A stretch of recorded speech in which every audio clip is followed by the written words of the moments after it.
Hi, and welcome. I'm the Reverend Dr. Cheryl Gaver, Presbyterian minister in Eastern Ontario, and also the questioning pastor. And this week's question is, was Jesus born December 25th? The answer, probably not. We don't know when Jesus was born. You might be surprised. Does that mean Jesus never lived? Not at all. We do have records about Jesus from later on. So there's definitely someone named Jesus who's doing things that are getting the authorities angry and that he's killed. Okay. So Jesus was a real person. Well, why didn't anyone know when he was born? Because he didn't count. Okay. Stop and think. From an outsider's perspective, Joseph is a carpenter.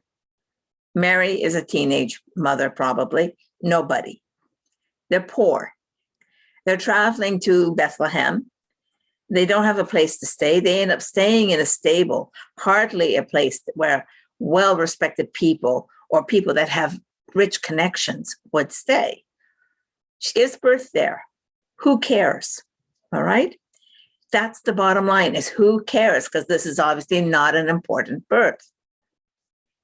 But afterwards, as Jesus, matures, as he begins his ministry, people start saying, wow, where does he come from? When was he born? And now you start getting stories about it. Well, the Bible does give us some information about when he was born. Unfortunately, it's sort of contradictory information. So according to Matthew, he's born during the time of King Herod. And we're assuming that Matthew's talking about Herod the Great. We think that Herod the Great died around 4 BC, so Jesus is born anywhere between 6 BC and 4 BC. And if we're looking about the star, we're going to be looking for a star in that time period. Matthew mentions the massacre of the children in Bethlehem. There's no historical record of that.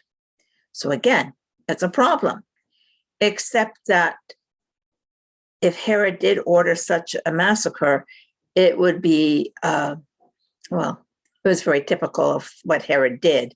And again, if he's just killing children, why would people take note of it? He talks about that star, as I mentioned, and we've been trying to figure out what that star is for centuries, and I'll deal with the star later. That's in Matthew. But according to Luke, Jesus is born during the time of Caesar Augustus, when Quirinius is governor of Syria. The Romans aren't in power when Herod is king, because Herod is a Roman puppet. So the Romans are there, but they certainly aren't going to order censuses or anything like that. So what's going on? And Quirinius didn't become governor until 6 AD. So 10 years after Herod's death. And now we've got the problem. We don't know what year Jesus was born. Luke also tells us that the shepherds in the fields kept watch over the sheep.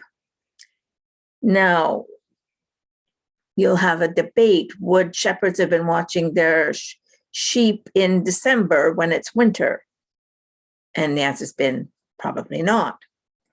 So we don't know what year, and we also don't know what time of year. Many scholars think that Jesus would have been born in the spring. Okay, so that's all the reasons against Jesus being born on December 25th, and certainly December 25th is year 0. So why do we celebrate December 25th?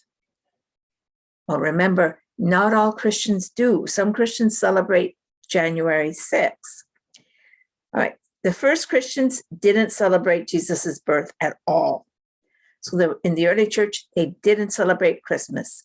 The key ceremony or the key festival is Easter, not Christmas. But by the 3rd century, so around 200 AD, Christians were celebrating Jesus's birth, and they picked January 6th as the date he was born. And that's the date that the Orthodox churches still have.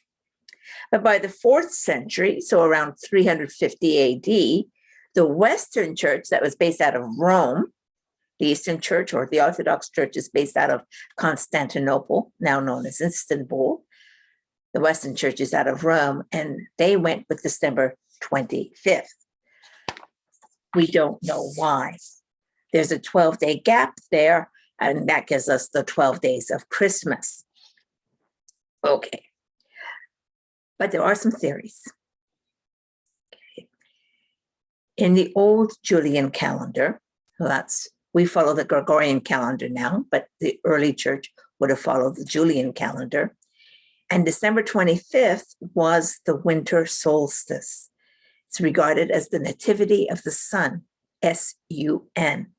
So it's, like the shortest day of the year, and now you're going to get the longer days coming.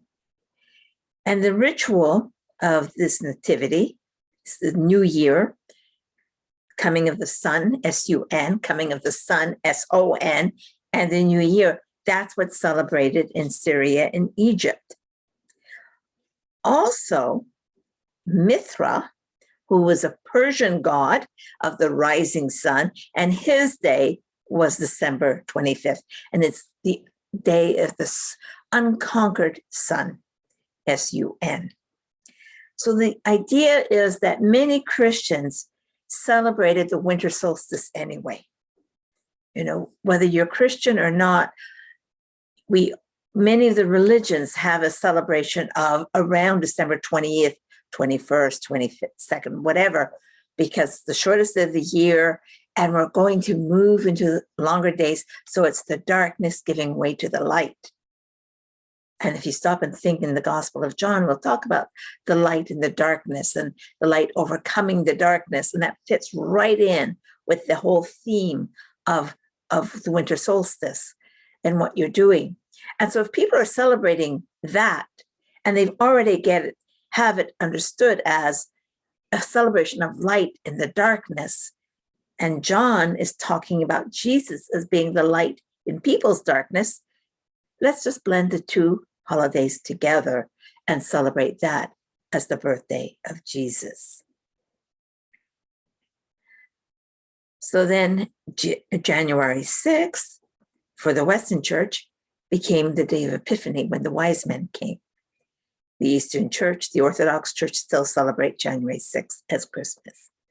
So there you have it, a brief summary of what we do and don't know about Jesus's birth and why we celebrate his birth on December 25th.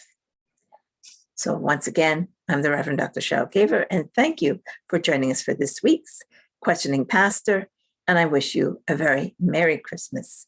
Take care, God bless, and see you next week.